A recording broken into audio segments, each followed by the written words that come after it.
On Sunday nights, we are in a continuing study on the book of Revelation, and what we've done after about 40 or so weeks in the book, I've kind of moved into an area of prophecy, and I'm going to try to finish this up in these next 4 or 5 weeks. I don't know how many takes we've got on Revelation, 40 or 45 over the last 45 weeks on Sunday night.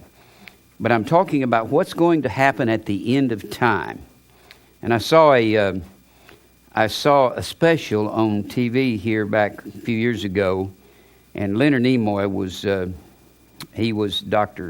Spock on Star Trek. He does a lot of things because he was on that space show, and they have him doing space things. And he was talking about an asteroid hitting the Earth. And I wrote something out here. If there's any possibility that an asteroid is going to destroy the earth without God fulfilling his biblical program, then all of the Bible is a lie, and we have no purpose here on earth. There is no heaven, there is no hell, there is no eternal life, and it doesn't matter. The theory that an asteroid will destroy the earth before the end, when God takes out his church, this is free will. It is a fairy tale like Cinderella and Dracula. You can't believe this theory and the Bible at the same time. I would like to assure the scientists that this doomsday asteroid is impossible that they talk about.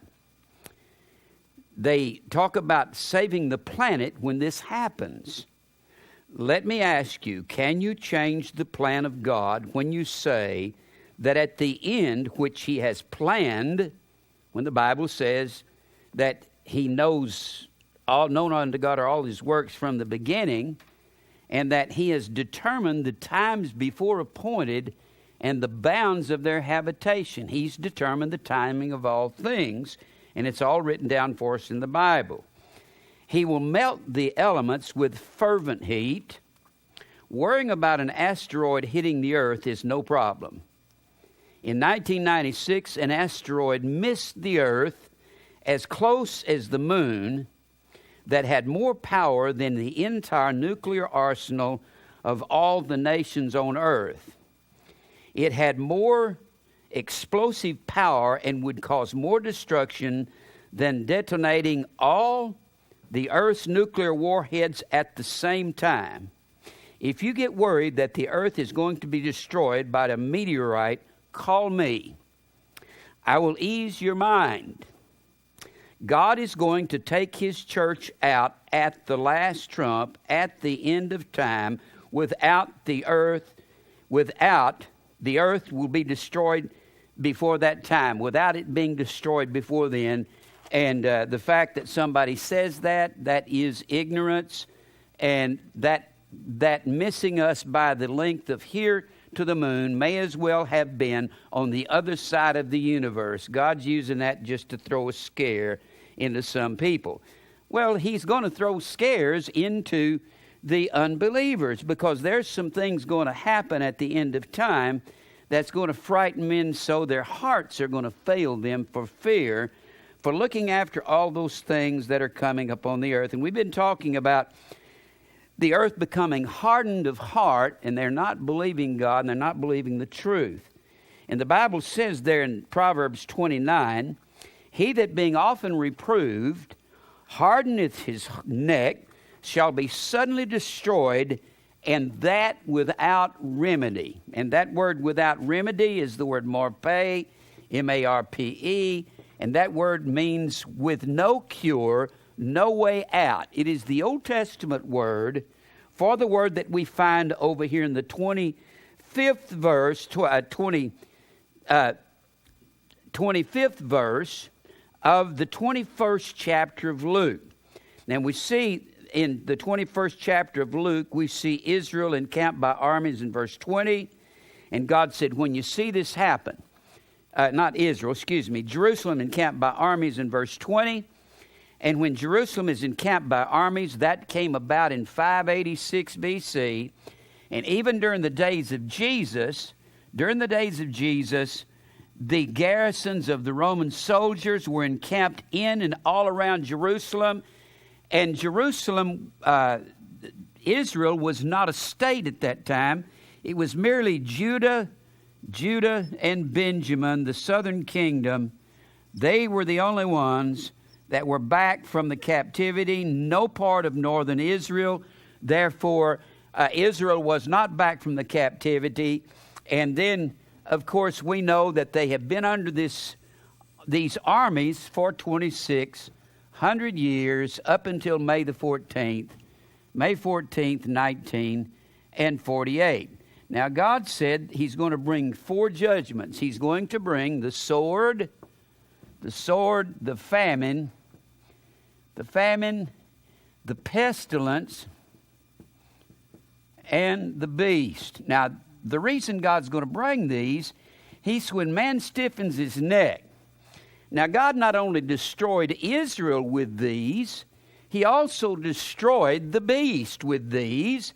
He would take one beast, He would take Assyria, which was usually equated along with Babylon. They were, the writers equate them as the same, and they were destroyed. Of course, Babylon overthrew Assyria, but Babylon was overthrown, and Babylon is the lion there in Daniel 7, and Babylon was overthrown by Persia, the Persia-Mede Empire. Persia-Medes, that was a dual empire, and that's the two-horned goat of Daniel, the 8th chapter, two-horned goat. And this is the bear, and that was, Babylon was overthrown by the bear, and the bear was overthrown by Greece, and that's equated as a leopard, and then Greece was overthrown by Rome, which is a composite of these 3. Now, God said, if He overthrew them and He kept breaking the beast because of how they had polluted Israel, carried him into captivity, God tells Israel, if you go after Baal in the grove, if you go after the sun god, the Ashtaroth, the female deities, or if you go after Moloch or Molech, whatever generic name you had for them, Baal was just a generic name in Israel, or if you go after the grove, if you go after other gods, I want to send these judgments on you. But He speaks of these same judgments as going against Egypt. They're starting at about the 44th chapter of Jeremiah, when Jeremiah is standing in the streets of Jerusalem pronouncing judgment. He also pronounces these judgments on Egypt, and upon Ammon, and upon the Gentiles, and upon Moab. And Jeremiah will say against Moab, because Moab worshipped Shemash and polluted Israel with Shemash God. Ammon, northern Jordan. Moab is southern Jordan. Ammon is northern Jordan. And they caused Israel to go after Shemash from Moab and after Molech from northern Jordan, which was back then the land of Ammon. And God said, if you do this, I'm going to scatter you. And He says, there will be no remedy to what I do. Now, the whole world right now is rebelling against God. All the preachers are rebelling. All the business people are rebelling. All of these politicians are rebelling. There's rebellion in the schools. Jerry and Ben will get together and they'll talk about what rebellion, and how that Jerry teaches English, high school English, and he'll tell you that, I asked him one day, what percentage of your class do you believe wants the truth? And you said, I believe about 5%, or wants to learn something. He said about 5%. All the rest of them, most of them, a great majority of them are failing. The schools are failing. Listen to Jerry and Ben talk. Ben used to be a principal out here at Beach. And it's very distressing just to hear them talk about the school system. It makes you want to say, where can we go and hide? The Bible says there will be great distress of nations with perplexity. Let's read it one more time. And they, speaking of the Jews, in verse 24, Luke 21, they, the Jews, shall fall by the edge of the sword. That's usually the first judgment that's named. They'll fall by the edge of the sword and shall be led away captive into all nations. Led away captive has to do with the beast, doesn't it? That's pulling them up out of Israel. They'll fall by the sword first, and then these empires will lead them away captive, and they'll be trodden down underfoot, dying by the millions into all nations, and Jerusalem shall be trodden down of the Gentiles until the times of the Gentiles be fulfilled. And people say, what is the times of the Gentiles? The times of the Gentiles in this context is the Jews being led away by the Gentiles, is the Jews in Jerusalem being encamped with armies in verse 20, and everyone fleeing for their lives in Israel, or in Judah, particularly in Jerusalem in verse 21. These are God's revenge upon his people, that he's going to use the Gentiles to crush them underfoot. Then we get on to verse 25. And there shall be signs in the sun, and in the moon, and in the stars. Now, I'm going to go into that maybe next week. I will say this. The sun determines the weather patterns. I'm going to bring that out. The sun determines the weather patterns, and the moon and the sun. The moon determines the tides, and the sun determines about 50% of the tides that the moon determines. It's because the moon is closer to the earth, and there are these magnetic pulls of gravity from one planet to the other, and what pulls the tides out, since the waters are not locked down, and this probably has something to do when we go from day to night, or the weather patterns change, it interferes with these. I've got a new book on oceans, and they're talking about the tides being pulled by the gravitational pull of the moon. The sun pulls the gravity of the tides, but it's so much further away. It's 93 million miles, and the moon is 252 million miles from us. And so the moon being that much closer has a greater gravitational pull. So when there is signs in the moon, that can very well be talking about the surface of the oceans, and that's exactly what's happening now down here in the Gulf. This is the first time I heard on one of the weathercasters said this is the first time in 50 years or something like that. Was it 100 years where they had four hurricanes hit the Gulf Coast all in the same month? It has been, that's a picture of the signs in the moon. And then the signs in the sun. The suns determine the weather patterns. That is what, let me read you something. Well, let me go ahead and read this first. There shall be signs in the sun and the moon and in the stars. And upon the earth, distress of nations with perplexity. And the word perplexity is the word aporiomai, A-P-O-R-E-O-M-A-I. It means in a quandary. A quandary means you don't have any way out. You're trying to look for answers, and you have none. That's what it means. It means no answer, no way out. There's going to be distress of nations with perplexity, the sea and the waves roaring. Now, I don't believe that's allegorical. I believe that's actually what's going to be happening. That's bringing pestilence and famine. When the elements of our ecological system get out of balance, it affects everything. It affects the animal habitats. It affects their migration habits. It affects their breeding habits. It affects the flowers blooming either later or earlier in a lot of the tropical climates and in a lot of the Arctic and Antarctic of the world. And we've got that in some books here. And I'm going to bring out some of it. Men's hearts failing them for fear.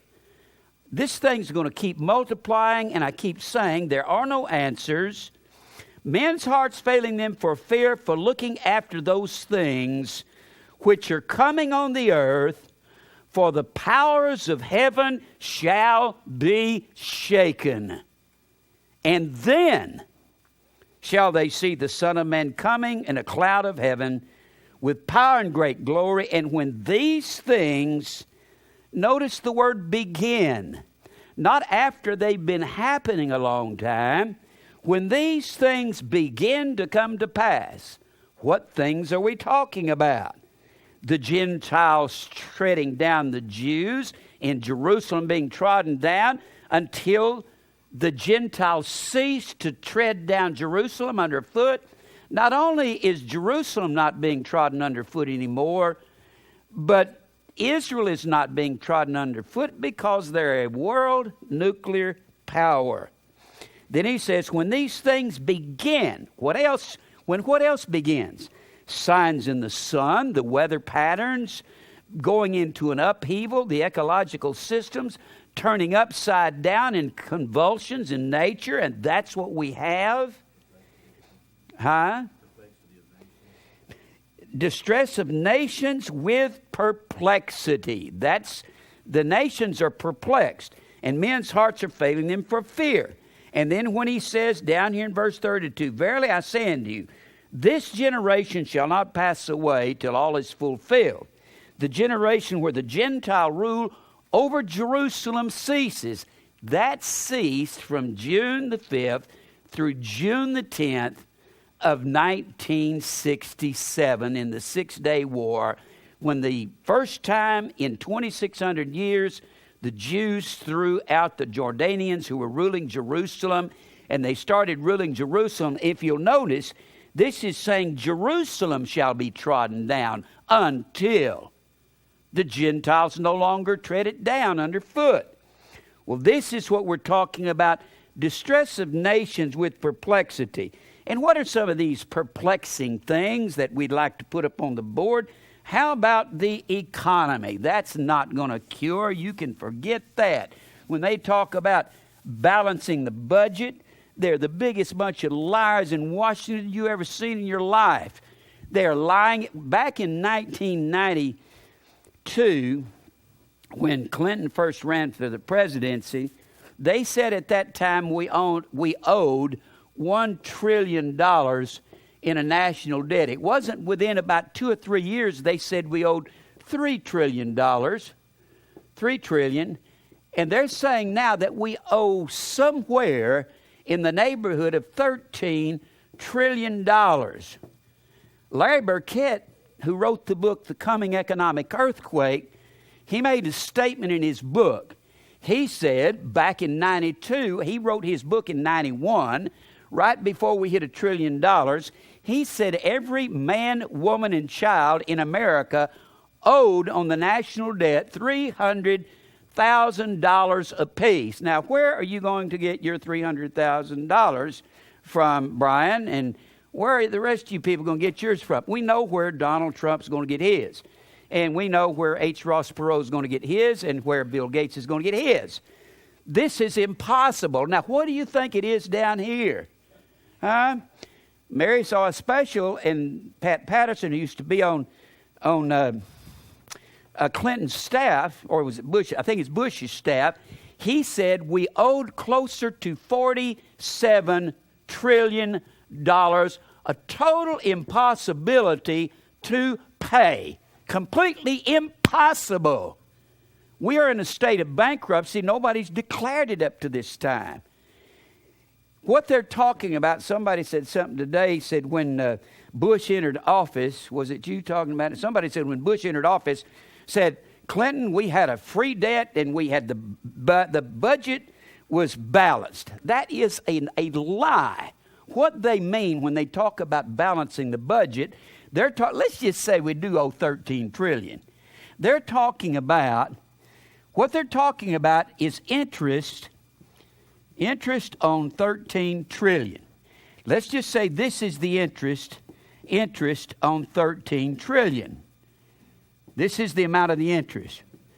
We do not bring in enough taxes to pay that. We bring in certain amount, and you've still got an amount left that we don't have to pay the interest. That is called the deficit. That's called the deficit. And the deficit is an amount of money that we need to shuffle some bills or stocks around somewhere or sell some kind of stocks to foreign countries to make up that money right there so we can pay the interest every year on this $13 trillion. And then they say we balance the budget. They're a bunch of liars. I keep telling you, these guys are liars. So let's just put this up here. I did a tape several years ago called The Fall of the American Empire, and I went through a lot of the figures. I can't remember the figures, but we owed more on the deficit in 1991 than our entire national debt in 1960 when John Kennedy took office. Our entire debt was smaller than our deficit our entire debt of 1960 was smaller than the deficit in 1991.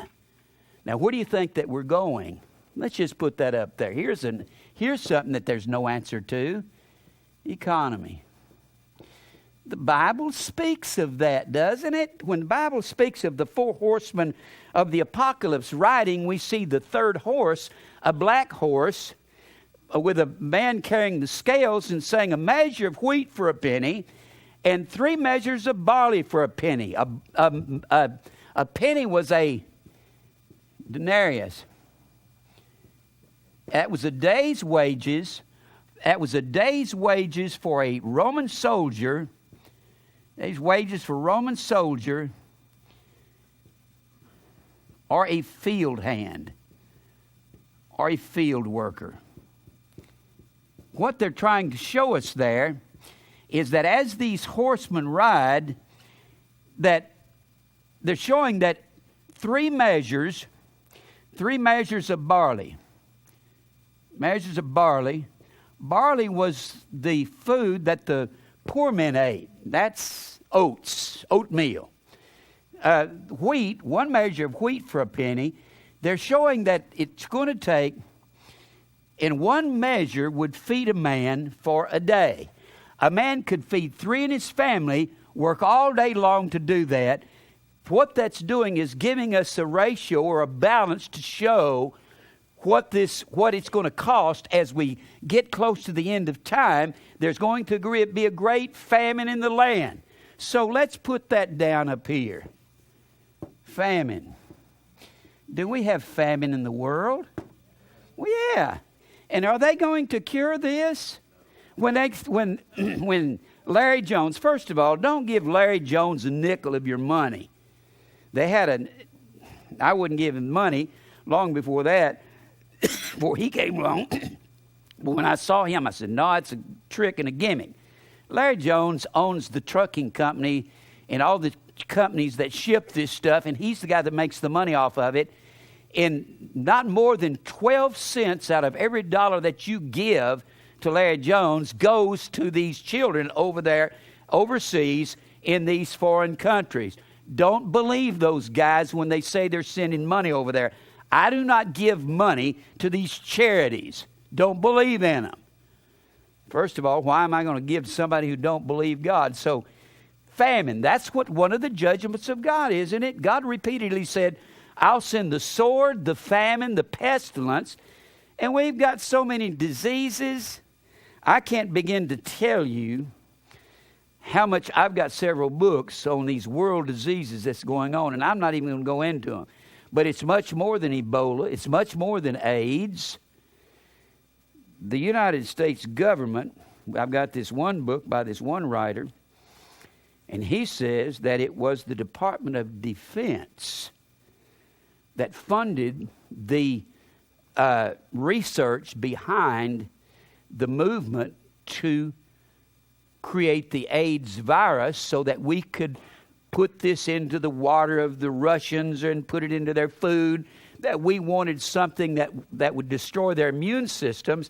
But they were so senseless as to believe that they could do that and it wouldn't come home to roost.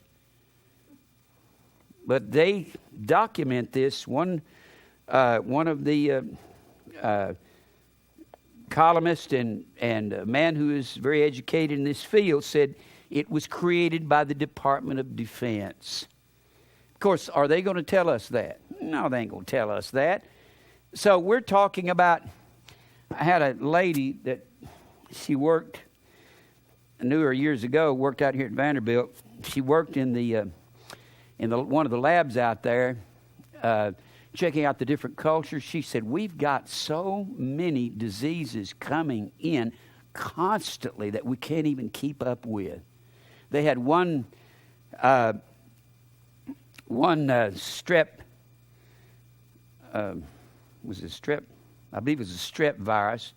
They said that they would go into a hospital, take something that's supposed to kill this virus, put it in a petri dish, and it would adjust to that antibiotic, and it would start eating the antibiotic, and it would make it grow. All of these bugs and these microbes, they adjust. I asked one of my pharmacists one time, I said, what happens when, I said, why is it I can't take a shot of penicillin like I used to, and it'll cure my ailments like I did when I was a little kid in 1950. You giving me a shot of penicillin, and boom, I was up and ready to go, and I was feeling great. He said, because these little microbes, they're like mongrel dogs. He said they crossbreed, and they keep crossbreeding, and he said they build up resistance to everything that comes along, and that he said they all hibernate, they go under the ground, and he said none of them ever go away. They just simply hide, and then they come out years later. And now the thing that used to kill them, now they eat it. Yeah. So how about disease and pestilence? We're not going to. There's a book called The Coming Plague. It talks about dozens of things that are equivalent or worse than AIDS, that'll kill you in 3 and 4 days, that'll congeal your blood in no time. So disease, there's no answer for that. Now these guys say, I have the answer, elect me for president. You knucklehead.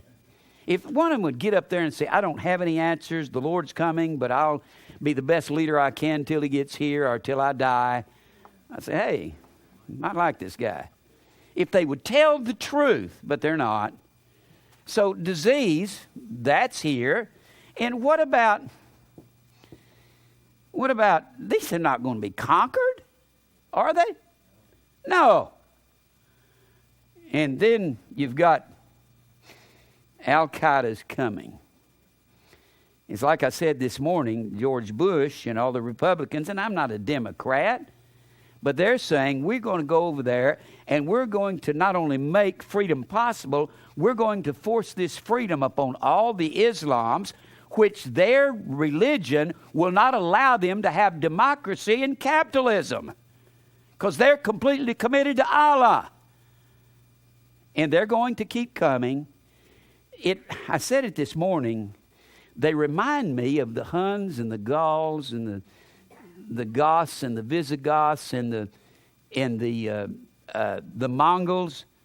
They remind me of those hordes that went in and attacked the Roman Empire, and they were so overwhelming, and they were going into the Roman Empire. They didn't care if they were killed. They didn't care if you slaughtered them. And one writer I've been reading lately, he said, it's impossible to fight that kind of a war. You can't win it. And you can't. Every Muslim in the Middle East is willing to come over here and blow up as many of us as they can, and if they die, they don't care. They get to go to their heaven. How are you going to fight that? And that's what the Goths and the Visigoths did. They went into the Roman Empire, and, hey, like a bunch of old wild men, give me my sword and cut that woman apart and hey, give me that leg of lamb.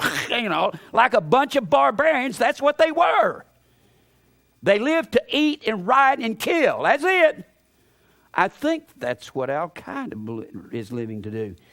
We're going to wake up one morning and they're going to be on our shores. And you know what? We think they want to attack us. They don't care.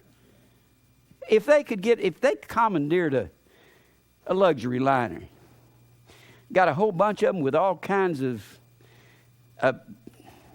if they had a few with some nuclear power warheads, and they had all kinds of munitions, and they commandeered a liner, and they said, we're landing in New York City, and we're going to kill everything we can kill until we're dead. How are you going to fight that? Get the New York police out after them? The New York's finest? Yeah. Yeah, that'll really do a lot of good. Yeah. So all of this is coming. All of it's coming. War, that's incurable. All of this is what the Lord is talking about. It's incurable. And then we're talking about distress of nations with perplexity, the sea and the waves roaring. Nations are going to be perplexed with no way out. The sea and the waves are going to be roaring, and men's hearts are going to be failing them for looking after the things coming on the earth. Let's put sea and waves roaring. Sea and waves, hurricanes, tornadoes. Yes. Well, let's put down here ecological systems of the earth in an upheaval or in a convulsive state. Let me read to you something here I was going to read to you a while ago. When the Bible says that there'll be signs in the sun, I've got several books on the greenhouse trap, and I want to read something to you out of the greenhouse trap. I've read a little out of it already, and they're talking about in every one of these books that I've got. Here's one called The Greenhouse, the 200-year story of global warming. Then here's one, Population Explosion. These are written all by scientists. And then I've got one, The Next 100 Years, Shaping the Fate of the Living Earth. And I've got another one under here. But let me read something to you here. We're headed towards some hard times. Well, let me read 2 verses before I read this to you. Go over here to Revelation. I'm just going to give you some of these things and share some of the information that I have with you. Revelation, the 8th chapter. Revelation 8. And when we see the first trumpet, you got 7 angels with 7 trumpets, and we're going to be changed at the last trump. That's at the end of time in Revelation 10 and 7, Revelation 11 and 15. But the first angel sounds, and these 7 angels are the 7 spirits of the 7 churches, are the spirits, the Holy Spirit that's in the refined church. The first angel sounded, and there followed hail and fire mingled with blood, and they were cast upon the earth, and the third part of the trees were burned up, and all green grass was burned up. Now, that's specific compared to, if you'll notice, I'm going to compare that to the 144,000 in verse 14, chapter 14. In chapter 14,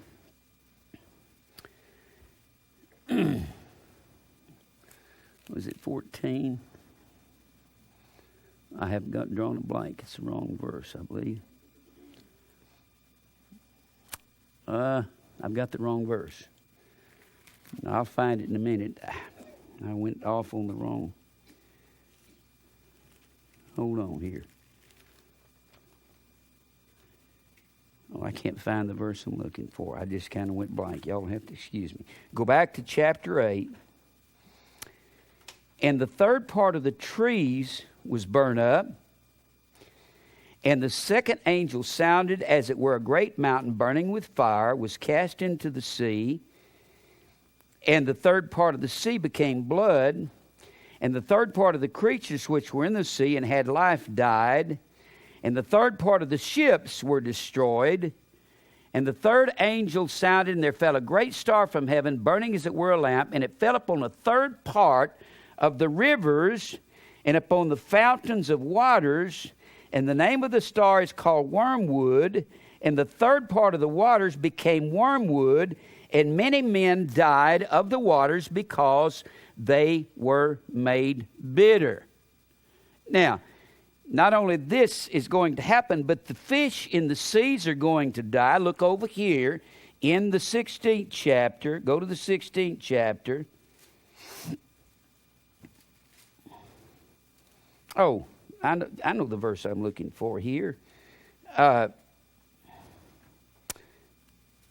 let me see here. Yeah, notice, turn back to chapter 8. Turn back to chapter 8. It was right across the column that I was looking for. I didn't know how to do that blank. A third part of the trees were burned up, and all green grass was burned up, verse 7. But look at the scorpions over here in chapter 9, verse 4. And it was commanded unto these scorpions, which are false teachers, that they should not hurt the grass of the earth. This curse of the fifth angel sounding is not going to be upon the grass of the earth, but the first angel sounding is going to be upon the grass of the earth. And that was one of the most feared things in the ancient world, was to have these locusts come and destroy all their crops, all of their wheat, all of their barley, all of their trees, just strip them bare. Neither any tree, but only those men which have not the seal of God in their foreheads. These are not going to hurt the grass and the trees, but this over here, the first angel sounded, a third part of the trees will be burned up, and all green grass was burned up. So this is a picture of heat upon the earth. And I believe that this is talking about literal grass and trees in verse 7, because it specifies when it's not talking about grass and trees in verse 4 of chapter 9. Now let's go back to Revelation 16. Revelation 16. Revelation 16 and verse 8. And the fourth angel poured out his vial upon the sun. Now there's going to be signs in the sun. The sun determines the weather. And power was given unto him to scorch men with fire. Now this is not going to be some demon up in the sun shooting fire down. This is going to be the sun itself getting hotter and hotter, and the earth is getting hotter and hotter, and men were scorched with great heat, and blasphemed the name of God, which hath power over these plagues, and they repented not to give him glory. And the fifth angel poured out his vial upon the seat of the beast, and his kingdom was full of darkness, and they gnawed their tongues for pain, and blasphemed the God of heaven because of their pains and their sores, and repented not of their deeds. Now, do I believe that this is the judgments that's coming upon the earth? Yes, I believe that, and I believe it's a heating up of the earth, and the earth is heating. The earth has heated up 1 degree in the last 100 years. You say, that doesn't sound like much to me. Well, there were 150 glaciers in Glacier National Park in 1910 when William Howard Taft, the President of the United States, dedicated that as a national park. 150 glaciers. It has reduced to less than 30 in these past nearly 100 years. Not quite, but 94 years. Has reduced to that. All of the ice is melting in Alaska, and Alaska itself is melting. Let me read to you from this greenhouse trap here. Remember, the sun's going to heat up, and there will be signs in the sun. Anybody who thinks the earth is not heating, you're not paying any attention. And most people want to complain about it, so you're just trying to worship the earth like Al Gore. I don't worship nothing Al Gore worships. Don't worship the earth. I'm trying to tell you, Al Gore is trying to save the earth. I'm telling you, nothing's going to save it. Not Al Gore, any politician. I'm going to read to you one thing I read 2 weeks ago, because this is one of the key points of this whole book on the greenhouse trap by Francesca Lyman, scientist. Although scientists using these models can fairly accurately predict the degree of initial warming, given the presence of various greenhouse gases, they can't predict exactly how the rest of the system will react to the warming. What they're saying is usually you can go into a lab and you can come up with a way to have a lab experiment, but they're saying they don't have any way to determine how all these greenhouse gases are going to really affect the warming to any great degree. They know it's happening, and that it's going to continue to happen.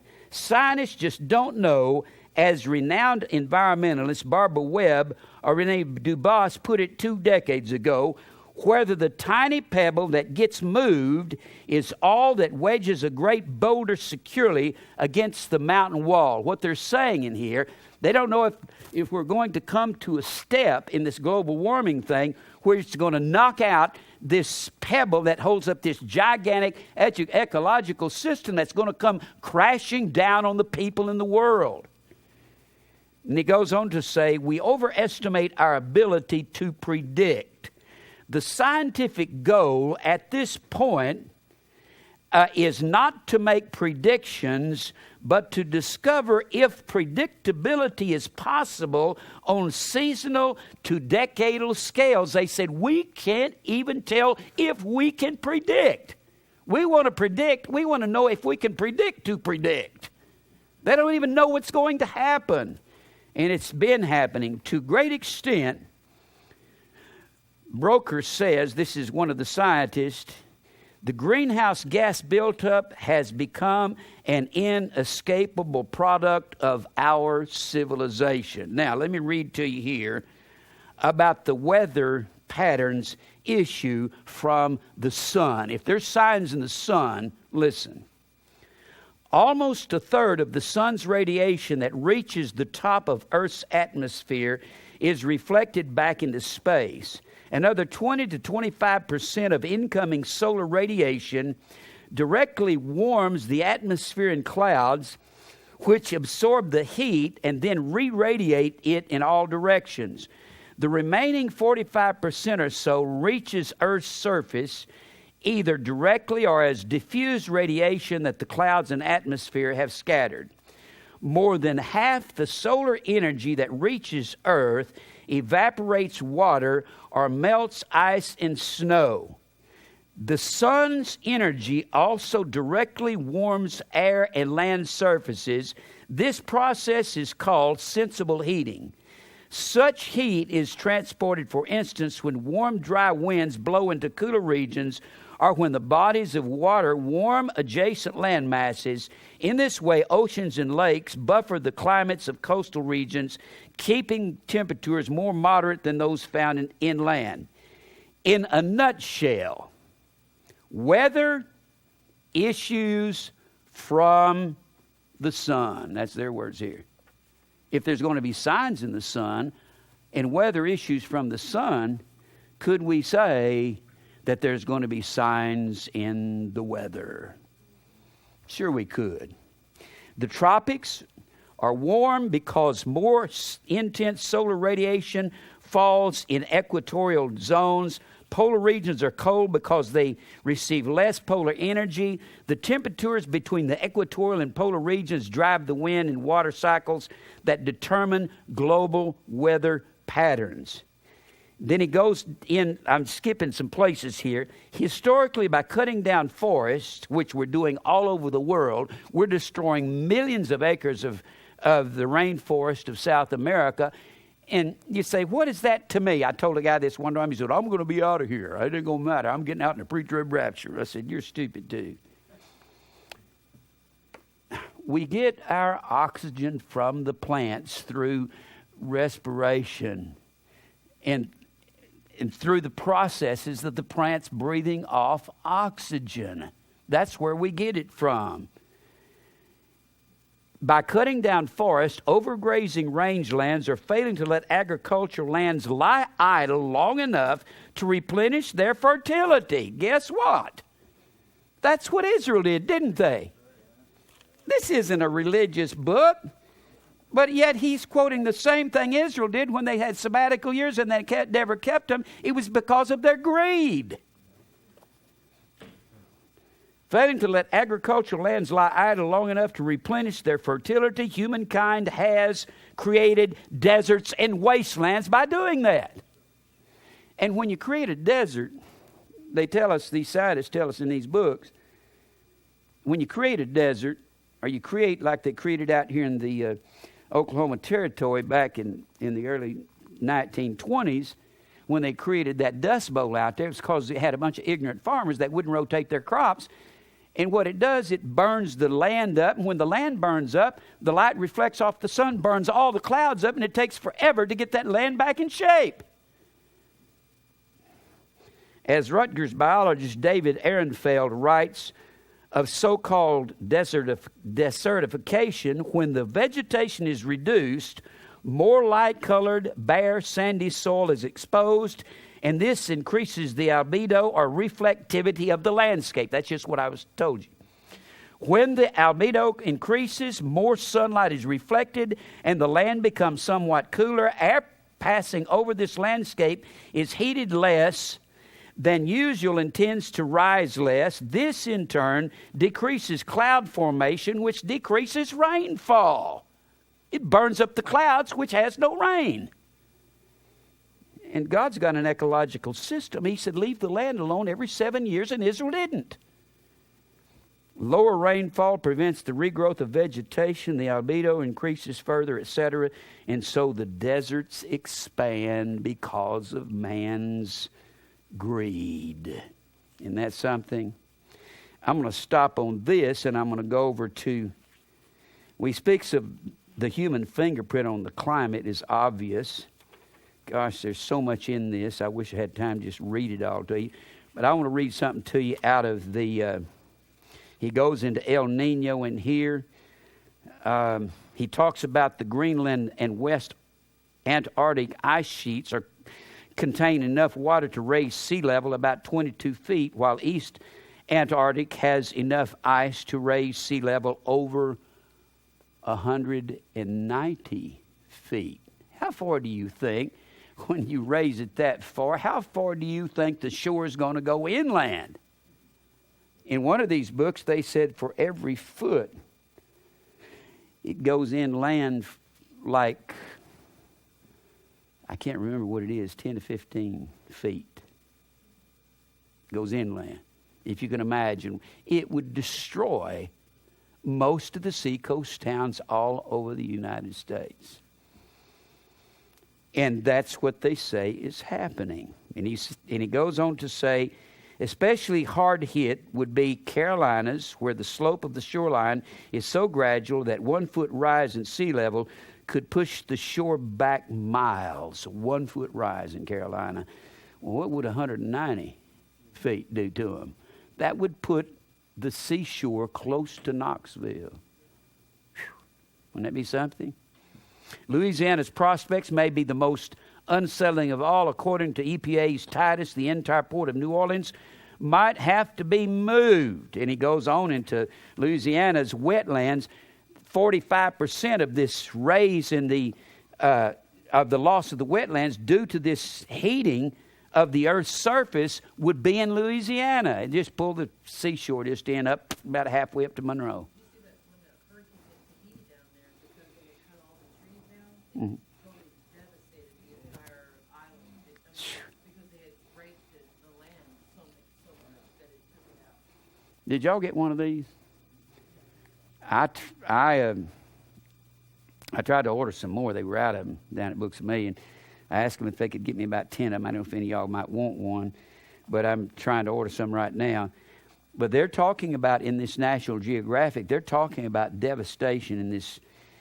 They talk about what's going on in Alaska. They call it the big thaw. The climate is changing at an unnerving pace. How's that for a word in a science magazine? Unnerving. That's something you don't use in science magazines unless it's serious. Let me read a little bit to you out of this. Measuring how the park's storied glaciers are melting. I'll read this to you. I read it before, and I just quoted it a while ago. When President Taft created Glacier National Park in 1910, it was home to an estimated 150 glaciers. Since then, the number has decreased to fewer than 30, and most of these remaining have shrunk in area by 2/3. Faegre predicts that within 30 years, most, if not all, of the park's namesake glaciers will disappear.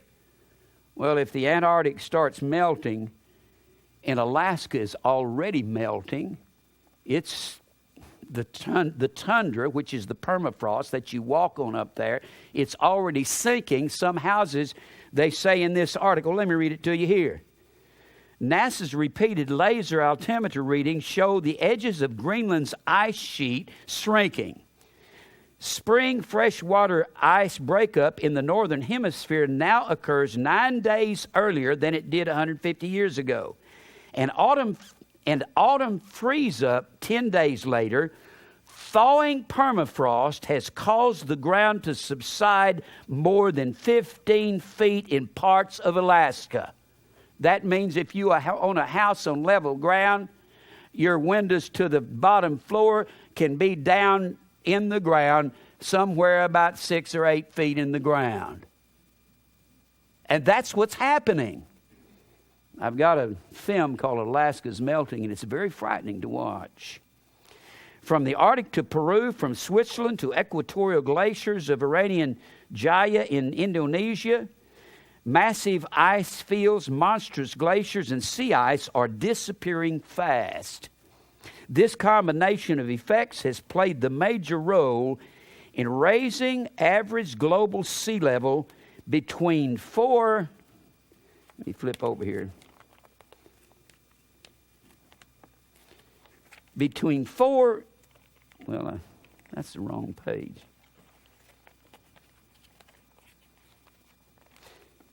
Between 4 and 8 inches in the past 100 years, according to the Intergovernmental Panel on Climate Change. The recent rate of global sea level rise has departed from the average rate of the past 2,000 or 3,000 years and has risen more rapidly, about 1/10 of an inch a year. A continuation or acceleration of that trend has the potential to cause striking changes in the world's coastlines. In southern Louisiana, coasts are literally sinking by about 3 feet a century. A process called subsidence, a sinking coastline, and a rising ocean combine to yield powerful effects. It's like taking the global sea level rise problem and moving it along fast forward. Never before have so many humans lived so close to the coast. More than 100 million people worldwide live within 3 feet of mean sea level. Vulnerable to sea level rise, Tuvalu, a small country in the South Pacific, has already begun formulating evacuation plans. Megacities concentrated near coastal plains or river delta, Shanghai, Bangkok, Jakarta, Tokyo, and New York are at risk. Bangladesh are potentially catastrophic. The scenarios are disturbing even in wealthy countries like the Netherlands, with nearly half its landmass already at or below sea levels. This sounds like some doomsday prophet. It doesn't sound like National Geographic, does it? It's coming. Bruce Douglas, a coastal researcher at Florida International University, calculates that every inch of sea level rise could result in 8 feet of horizontal retreat. That was it. 8 feet of horizontal retreat. For every, not foot, every inch. Every inch. And what was it if the glaciers melt in the Antarctic? 190 feet. Take each one of those, multiply that by 12, and then multiply that by 8 feet. That's going to put the coastlines 200 and 300 miles inland, isn't it? They're painting a picture that's not pretty. That'd be in Tennessee, wouldn't it? Yeah. And could result in 8 feet of horizontal retreat of sandy beaches, shorelines due to erosion. And they go on and on with this. Let me just give you something else here. They're showing the 1 degree of change, what happens. We've had 1 degree in the last 100 years. They say this is utterly disastrous because we hadn't had that kind of change in 1,000 years before that. The 20th century has been the greatest warming in at least 1,000 years. This is what the Bible teaches is going to happen, doesn't it? And natural forces can't account for it all. The rise of CO2 and other carbon dioxide and other heat-trapping gases in atmosphere has contributed. Both greenhouse gases and temperature are expected to continue rising, and it's all of our automobiles, all of our aerosol cans, all of our gases of every kind, all of the methane, the water vapors, they're burning the ozone up. The Arctic is warming several times faster than most of the planet. That's what we're afraid of. That's where it's going to cause the shorelines to rise. Ice there is melting on land and at sea. The release of fresh water on the oceans could change the course of currents that play a vital role in climate. Runoff glaciers on land is already contributing to a global rise in sea level. In the next century, some coastlines, if it's around then, could migrate miles inland, displacing tens of millions of people, and that's a conservative estimate. Alaska is getting hotter.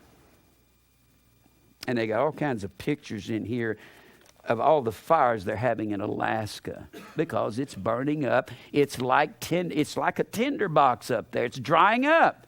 The trees are dying. It's causing the change of the habits of all these kind of insects. One place they got millions of acres of these trees that the insects have killed off, and that just makes for, like I said, a tinderbox ready to go up in smoke. Alaska is getting hotter. In 3 decades, the average temperature rose 4.16 degrees Fahrenheit in the northern city of Barrow. The capital, Juneau, saw a 3.54 degree increase, and that's astronomical. They say 1 degree can be catastrophic. In Anchorage, the state's most populous city, is 2.26 degrees warmer. Computer models predict that carbon dioxide-induced warming could eventually raise the incidence of fires by more than half. Alaska's spectacular glaciers, among them Buckskin Glacier in Denali National Park and Preserve, are disappearing. An estimated 23 cubic miles of water now runs off each year. 23 cubic miles of water off of this one spot. The largest glacial contribution to sea level rise on Earth. The heat is also melting permafrost that supports roads, buildings, and other infrastructure across most of the state. Even trees are susceptible to softening ground, leading to the phenomenon of drunken forest. And you can see a picture here. They're leaning over there. It looks like a drunken forest. Let me just read this and I'll stop here. It kind of breaks my heart. They go into one section here about these penguins, and you see all of these I forget what they call them, alleys or something like that, but these penguins, they depend on the sea ice. The sea ice is at a great breakneck speed. It's reducing out into the ocean, and the sea ice is the place for breeding the krill that they eat and feed their young. And as it recedes, they can swim 3,500 miles during migrating season, one of the most phenomenal animals upon the earth. But they can't swim out to feed their young a long way. It has to be close by. And they're going to disappear. And the polar bear is on the endangered species list. And it all has to do with an upheaval in all of this system, the warming patterns. It causes their mating habits to change. It causes them to die off. It causes a problem in the babies that they cast and they breed. It's causing every kind of problem in nature that there is. And it's God that's doing it. This is like a horror book this month. And people say, you're a doomsday prophet. It's not doomsday to me. It's doomsday to you. Right? Although melting ice, I'm going to just read this and stop here. They've got a whole section on those penguins, and It's very sad. Very sad. I'll be glad when death's over, won't you? Although floating ice does not change sea level when it melts, scientists became concerned that the collapse could foreshadow the breakup of other ice shelves in Arctic and allow increased glacial discharge into the sea from ice sheets on the continent. If the West Antarctic ice sheet were to break up, which scientists consider very unlikely this century, they just consider it unlikely. And yet they're the ones that say this thing could go into a new mode and everything just start collapsing in front of it. It alone contains enough ice to raise sea level by nearly 20 feet.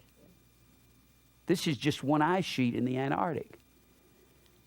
The IPCC projected in its 2001 report that sea level will rise anywhere between 4 and 35 inches by the end of the century. The high end, that's just their guess. They're saying they don't even know how to predict. The high end of that projection, nearly 3 feet, would be an unmitigated disaster, according to Douglas. Down on the bayou, all these predictions make Wendell Corot shudder. We're the guinea pigs, he says, surveying his aqueous world from the relatively lofty vantage point of a 12-foot high earthen berm. I don't think anybody down here looks at the sea level rise problem and puts their heads in the sand. Oceans, in effect, mimic some functions. He goes into it, the functions of the human circulatory system. Let me put this over here. Y'all really need to get that. It's like a horror novel. That's what it's like. We're headed toward the worst times that we've known in the world. That's because there's going to be distress of nations with perplexity. And in this population explosion, they've got a statement here. The 6 hottest years, this was printed in 1990. The 6 hottest years of the century were in the 1980s. I've got a paper, a USA Today, that came out in 1994, and it says, hottest year, 1994. Do you think these years are not hotter than that? It's getting hotter and hotter in America. They're setting all kinds of records out in Arizona. They're out in Kingman, Arizona. I believe it was back about 3 years ago. They set a record right at 140 degrees. How'd you like to live there? Huh? I'm telling you, we're headed. And then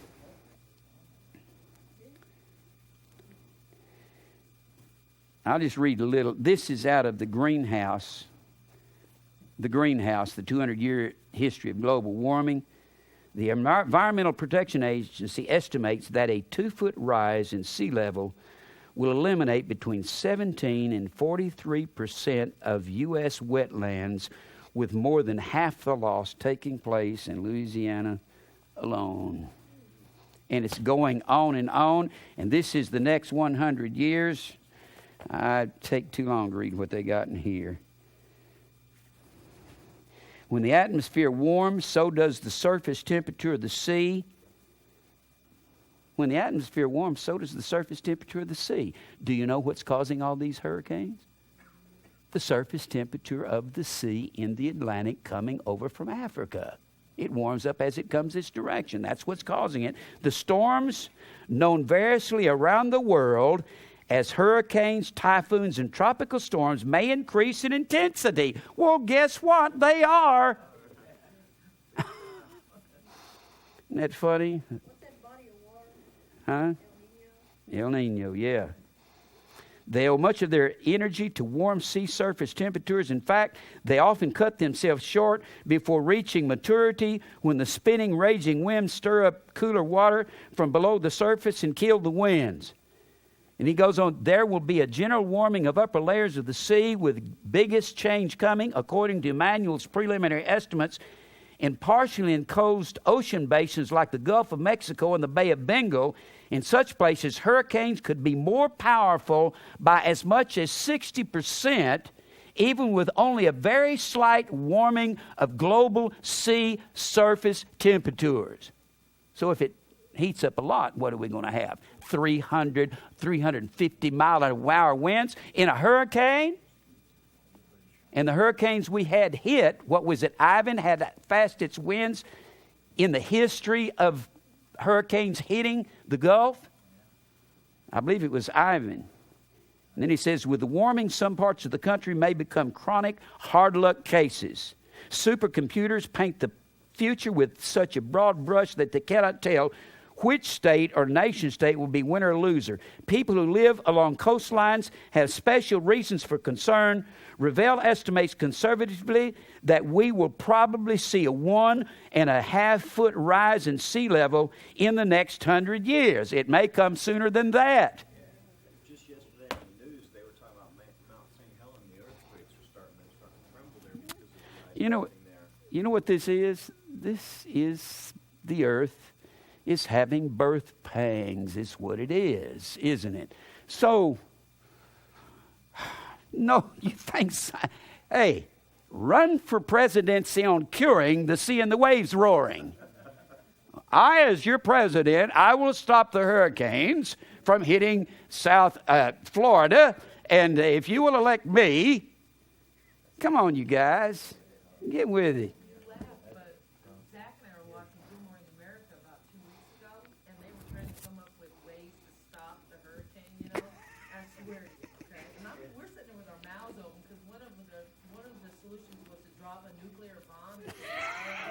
That's what we need. We need this hurricane blowing all this nuclear dust on us. That's what stupid. There was a theory on big fans and a bunch of stuff like big that. Fans. At the end, they go, but the scientists have not found any way that was biologically safe. I guess not. They're going to drop an A-bomb in the middle of the... You remember in the 50s when they see the ground becomes dry Yeah. and it rains so much it rains more than it Sounds like Nimrod going to the top of the Tower of Babel and shooting an arrow into heaven trying to cure everything. Well, they're going to try to fix it. And the Bible says there'll be distress of nations with perplexity. And then we get back to, we're there, people. We're at the end of all things. We're not long for this world, are we? Besides that, I'm going to be dead in the very maximum of 20 years anyway. I can't live more than 85, huh? I would like to see it. I would like to be around when Jesus splits those skies and says, I'm back and I'm fixing everything. I want to... Well, it's amazing to me. These guys have got all the answers, and they can't fix any of these things. They can't fix war. They've got... I've said before, Jerry's done some study on the Trilateral Commission and these unilateral agreements throughout the world, and you can't start a war with these people because they trade with these people and we sell to these people. And they can't start a war with these people over here, back over yonder, because we sell to these people that sell to those people.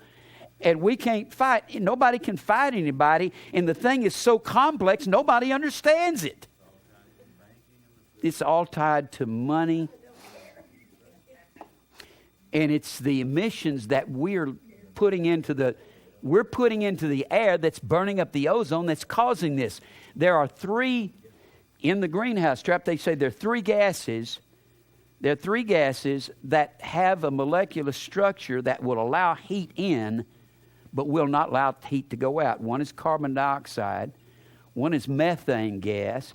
And you get methane gases out of the marshes of Louisiana and out of the marshes of Alabama, of the marshes of southeast Texas, South Carolina. Huh?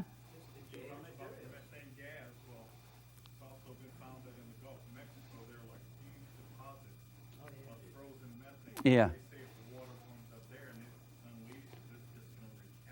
And the fish are going to die in the sea, the Bible says. Well, why wouldn't they?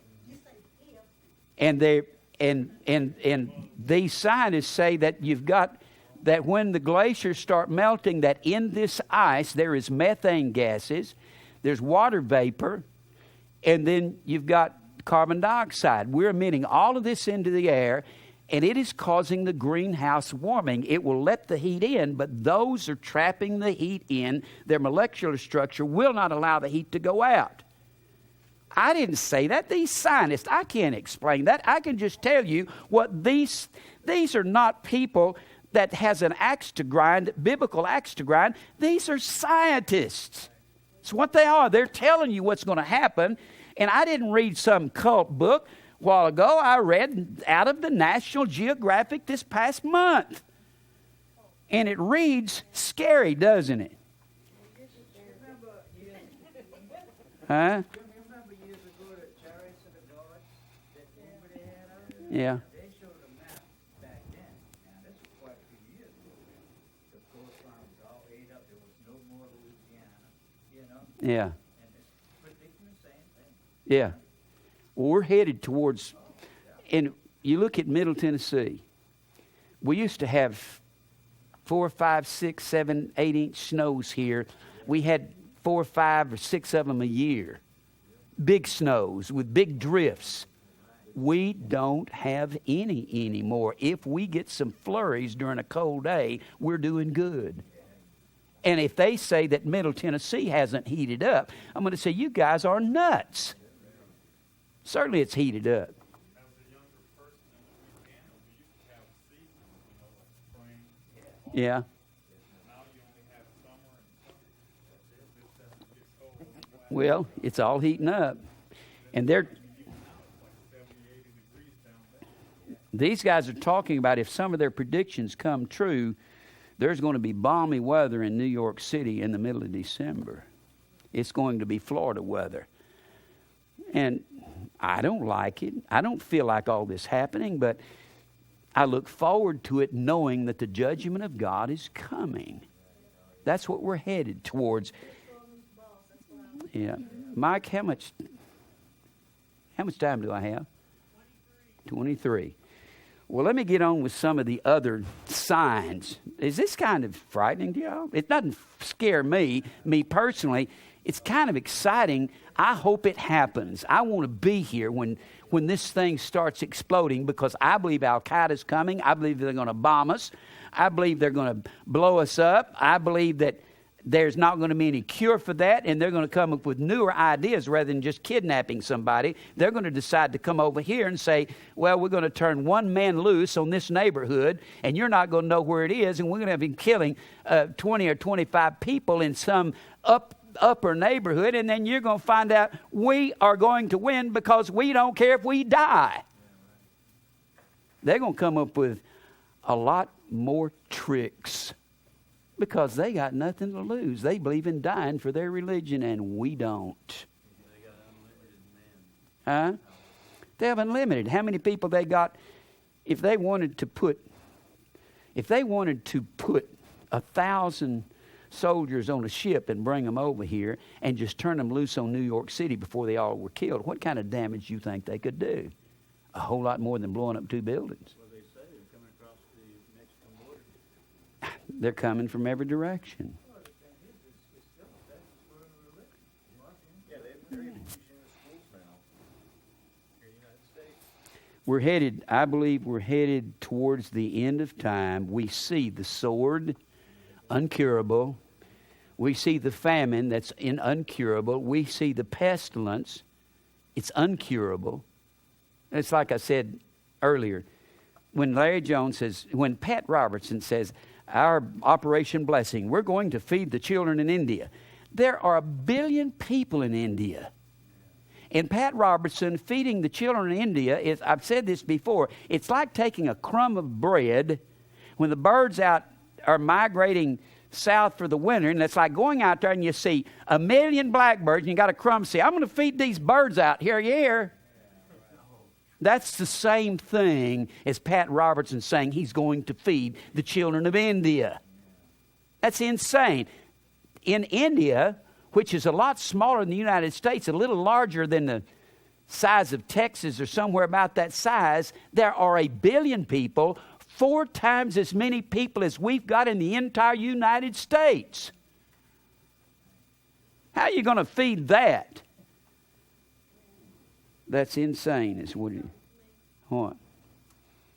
Luke 41, 34, 35, 36. Okay, we'll read it.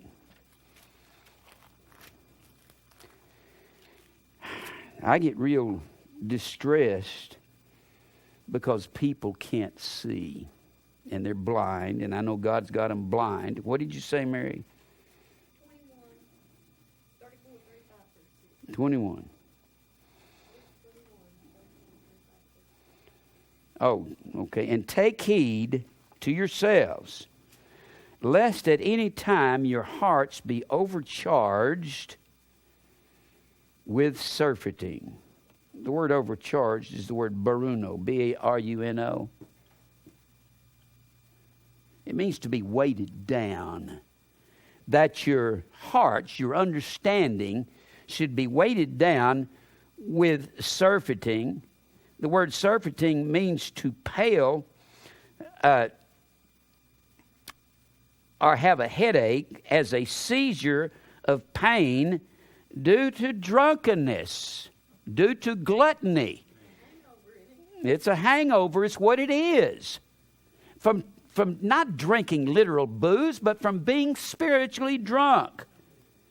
And drunkenness and the cares of this life. What happens when we get involved in the cares of this life? The cares of this life, so that day come upon you unawares. We're not the children of the darkness, that this day should overtake us. Jesus himself said that the day of the Lord will not come except I give you signs. And he said, when you see these things come to pass, know that it is nigh, even at the doors. When we see what things? Well, when we see the sun and the moon darkened, when we see the economy and the famine and the disease and the war and the ecological systems in an upheaval, when you see this, these are the signs that the Lord's... And when you see the Jewish rule by the Gentiles, let's put that down here. When we see the Gentile rule, cease. Finis. Done. When you see that done, then know that it's all over and the end is right here at the door. And people say, yes, but nobody knows the day nor the hour, and they always like to go to Matthew 24. Okay, I'm going to. They like to go to Matthew 24, where as the days of Noah were, so shall also the coming of the Son of Man be, in verse 37. But in verse 36, but of that day and hour knoweth no man, no, not the angels of heaven, but my Father only. But he says in verse 33, so likewise ye, when you shall see all these things, know that it is near, even at the doors. Isn't that what it says? No man's going to know the exact time. That's what no man knows, the day nor the hour. But it's near, even at the doors. If you don't want to talk to me about this, I don't want to talk to you at all. I can't go around my family who wants to talk about their vacations and their new wallpaper and their flower gardens. I'll talk about flower gardens with you, but most of the time I'm going to talk Bible. And if I can't talk about that with the end coming and all this, what's my family going to do? The winds are blowing like crazy and the houses are blowing away and we're hiding over behind some tree and here comes Al-Qaeda and disease is going everywhere and we're going, let's talk about where are you going on your vacation? Hey, the world's caving in. We're in a war. Yeah, we're in a war. Jerry likes that. When I made that statement on one of my tapes, I said, I'm out here in a war fighting a battle. And I got people trying to give me a hard time. Had a young guy here, 26 years old, 27, and he wants to write me letters and notes saying, you don't know nothing about the Greek, you don't know nothing about the Bible, and you're this and you're that. And what I feel like he's a gnat. I feel like like I said, I feel like he's a kid in his Corvette. I'm out here in the trenches in the war going, get your heads down, men. And he rides up in his Corvette and goes, oh, Jim, I got a date. Can you lend me $20? And I'm saying, get your head down. We're in a war. And he says, you don't love me anymore. I mean, the world's caving in. The weather's caving in. The economy's caving in. War is caving in. And all these guys have got the answer. George Bush don't have an answer for nothing, and neither does John Kerry. I think they ought to elect both of them. We ought to watch both of them make a disaster. Let one rule one day and the other rule the next. let's do this, turnabout, it's fair play. You can, okay, you get, but I want that extra day of the year. Now, we're going to go by the Jewish calendar. Y'all get...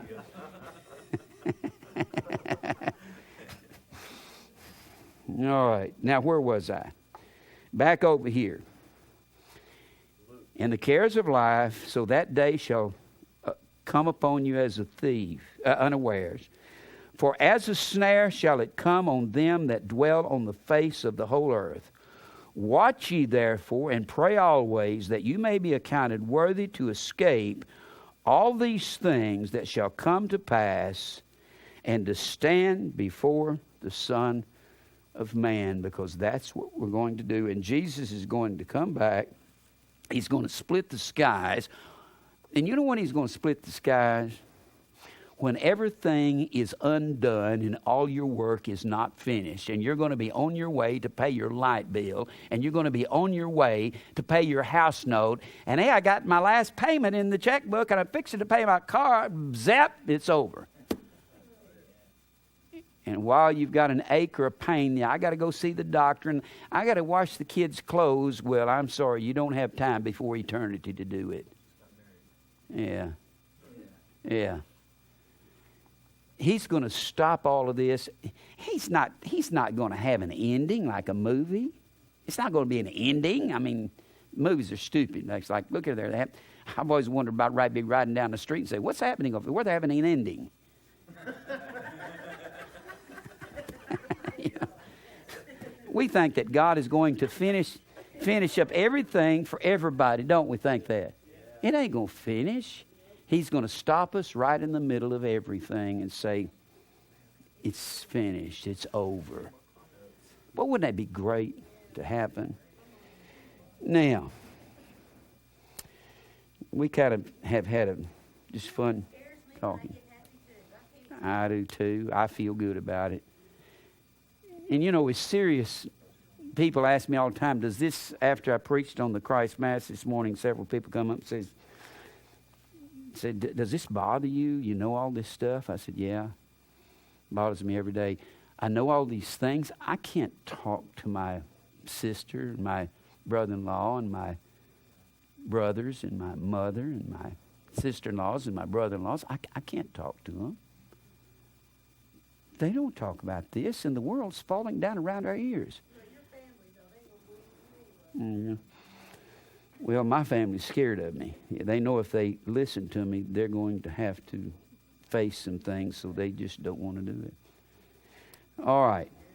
Now, one of the last things that we're talking about here is the Gentile rule over the Jews, and number 7 here.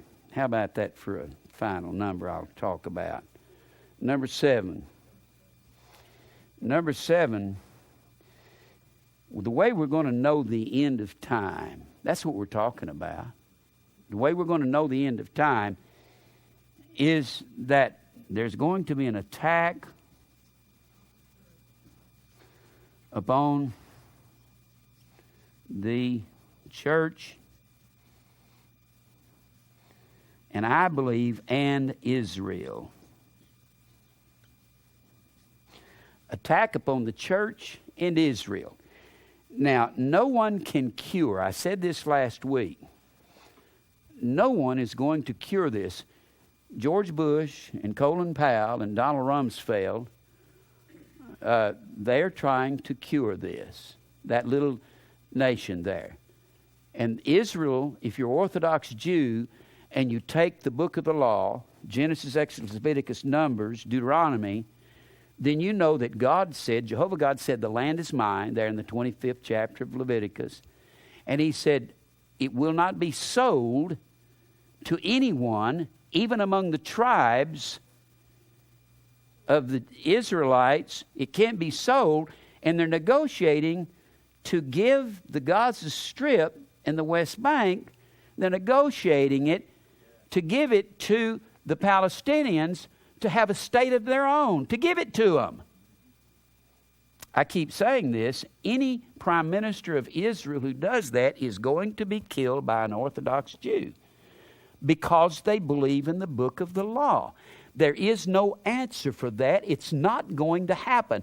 And the whole reason that the United States is involved, and Colin Powell and these guys, and the reason they're calling meetings with these prime ministers and they're getting the different ones over there, and the reason that they got the new prime minister of Iraq that they've set up as reminds me of Babylon setting up puppet kings in Israel, like Jehoiakim. But the reason they're doing that, the reason Bush and these guys are involved in it, is to try to negotiate a land for the Palestinians. And any Orthodox Jews saying it ain't going to happen, will kill any man who does it. And they're saying the same thing that Al-Qaeda is saying, I will die for my belief. I will kill the prime minister if I have to walk up to him in the middle of one of his ceremonies and blow his brains out and say, here I am, take me in. I did what was right. And they believe, I'm not saying it's right, but that's what they believe. So these guys are willing to die for what they believe, and Israel's willing to die for what they believe. And we're over there trying to negotiate a peace. That's impossible. It's not going to happen. It's crazy, isn't it? And do we believe all of this is going to happen without all these Arabs attacking Israel before it's over with? No, they're going to attack. And because we're siding with Israel, they're going to attack us. There's no way out. We're in a quandary. It ain't going to happen. Let's go back over to, I don't know if I got any time. How much time, Mike? 8 minutes. I'll just go back and read a little bit of this. Here's an attack upon... Let me go over to Zechariah, and we'll just read this chapter. Go to Zechariah. This is kind of a just open discussion thing tonight, whatever you want to say. I hope that I get excited when I see hurricanes and tornadoes. I get excited in thunderstorms. I like it when God's nature stops all men in their tracks, because if you've ever been in a hurricane, everybody is level to the same thing, because nobody's money matters in a hurricane. I've been in a hurricane. I was in Hurricane Audrey back in 1957 when I was in high school, and it hit Beaumont, and that's where 400 people were killed in Cameron, Louisiana. And I was in that, and it levels every man. Nobody gets to be Mr. Big Shot. Everybody's going around and going, what are we going to do? The bank president, where's my wife? You know. The lawyers are going, where are we? What do we go do now?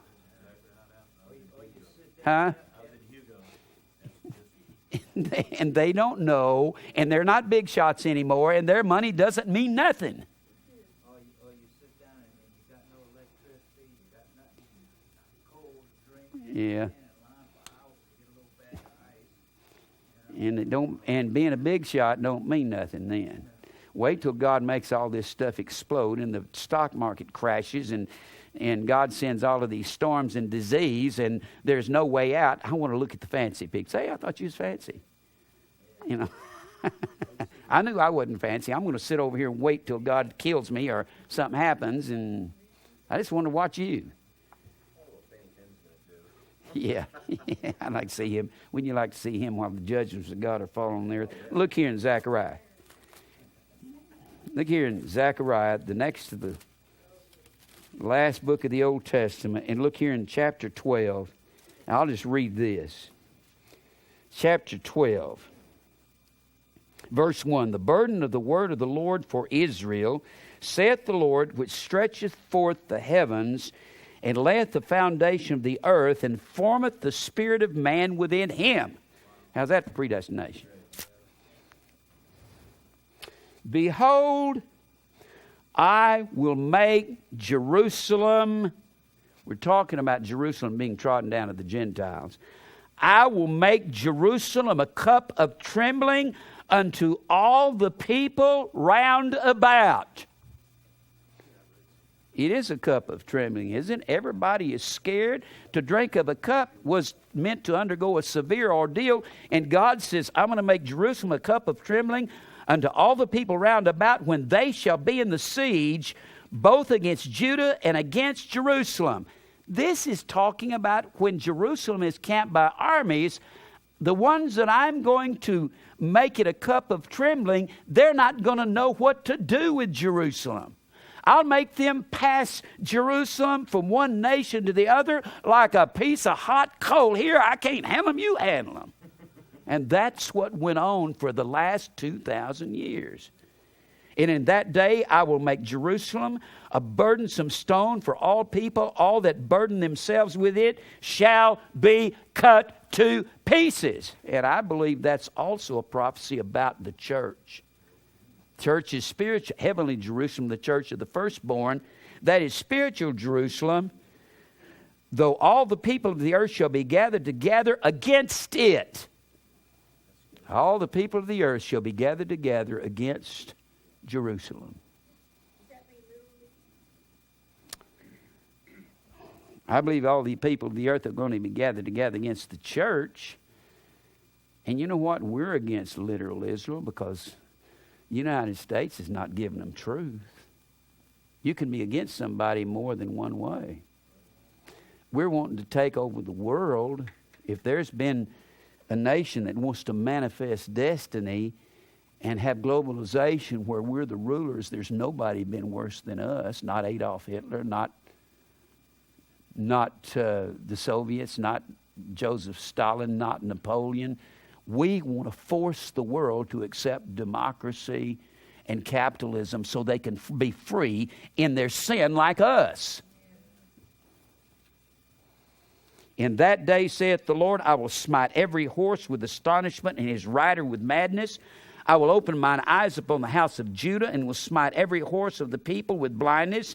He's talking about everything that comes against Judah, and the horsemen were one of the most dangerous things of the day in their armies. So he's talking about any armies that come against them, any of the forces that come against them, to smite them with blindness. They can't see the truth. And the governors of Judah shall say in their heart, the inhabitants of Jerusalem shall be my strength in the Lord of hosts, their God. In that day will I make thee governors of Judah like an hearth of fire among the wood, and like a torch of fire in a sheaf. Did not Jeremiah say in Jeremiah the 5th chapter, is not my word of fire and Israel is wood? And I'll burn them up with my word, and they shall devour all the people round about on the right hand and on the left, and Jerusalem shall be inhabited again in her own place, even in Jerusalem. Now, we jump to the end of time right there.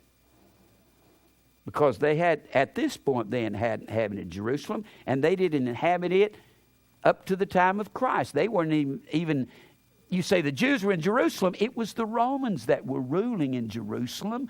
Pilate was a Roman representative. So was Herod in northern Israel. The Lord also shall save the tents of Judah first, that the glory of the house of David and the glory of the inhabitants of Jerusalem do not magnify themselves against Judah. Well, he certainly saved Judah during the days of Jesus, but northern Israel hasn't been saved as of this point. In that day shall the Lord defend the inhabitants of Jerusalem, and he that is feeble among them at that day shall be as David, and the house of David shall be as God, as the angel of the Lord before them. And it shall come to pass in that day that I will seek to destroy all the nations that came against Jerusalem. This is the end of time. God has not sought up to this time, or even during the days of Jesus, to destroy all the nations that came against Jerusalem. And he's certainly talking about all that time from the time that he leveled Jerusalem with Nebuchadnezzar. And the reason he brings out Jerusalem so much and the judgment on Jerusalem is because that's where the temple was, and that's where the Ark of the Covenant was. And that's where God came down and set up on the Ark of the Covenant, where they worshiped him from. And I will pour upon the house of David and upon the inhabitants of Jerusalem the spirit of grace and supplications. That's certainly talking about the church there. And they shall look upon me, whom they have pierced. So this is talking about future, looking back to the days of Jesus' crucifixion, isn't it? This has to be after, it has to be after the first century, doesn't it? Well, he hasn't rescued them any time after the first century until May of 48, June of 67. And they shall look upon him whom they have pierced, and they shall mourn for him as one mourneth for his only son. We're skipping to the end of time here, aren't we? And shall be in bitterness for him as one that is in bitterness for his firstborn. And we know Jerusalem hasn't done that. I believe this does apply to the church, but I believe at the end of time we're going to see the time clock, which is literal Jerusalem. In that day there shall be a great mourning in Jerusalem, as the mourning of Hadad Rimmon in the valley of Megiddon. It means, the word Megiddon means rendezvous. It's a rendezvous. That is the valley of Megiddo. Or Har-Megiddo. Har means mountain, the mountain of Megiddo. And the land shall mourn every family apart. That word is the word bod, B-A-D, apart, B-A-D. It means separated. God says, I'm going to separate every family in Israel. The house of David separated, their wives separated. The family of the house of Nathan separated, their wives separated. The family of the house of Levi separated, and their wives separated. The family of Shimei separated, and their wives separated. And all the families that remain, every family separated, and their wives separated. God says, that's what I'm going to do at the end of time. I'm going to separate these people at the end of time. In the next chapter, he talks about what's going to happen. The next two chapters, he talks about I believe it's coming towards the end of time as you read chapter 13 and 14. I'd like to tie these in. I was going to go into this week. I was going to go in to Armageddon, the attack of the church by Gog and Magog for the last 3.5 years of the 70th week of Daniel, 70 weeks. But I'll come back next week and do that. I believe I'm out of time. We kind of had just a good session here just to talk back and forth. And I hope this is sobering to you, because it sure is to me. Let's pray. Father, we thank you for truth. God, sober us as believers to be willing to face what's coming. Lord, you put this in my heart. You put it in our hearts to converse this daily, everywhere we go. We know our families don't seem to want it. The world doesn't want it. The preachers don't want it. The politicians don't want it. Everywhere we turn, people turn away from your truth. God, deal with us. Give us such conviction we'll open our mouths and be crucified for it. God, we will praise you. Just give us strength to do that. And Lord, in giving you praise, we're going to tell people that you're the cause of all of this. And we glorify you in all of these things that's happening. In all of these unanswerable questions that man doesn't have an answer for. We know it is your perplexity. It's your aporia. It is your marpe, your situation that has no cure. And the only cure will be when Jesus comes and splits the skies, and he'll fix everything immediately. Thank you for letting us see these things. And God will praise you and glorify you. In Christ's name we pray, amen.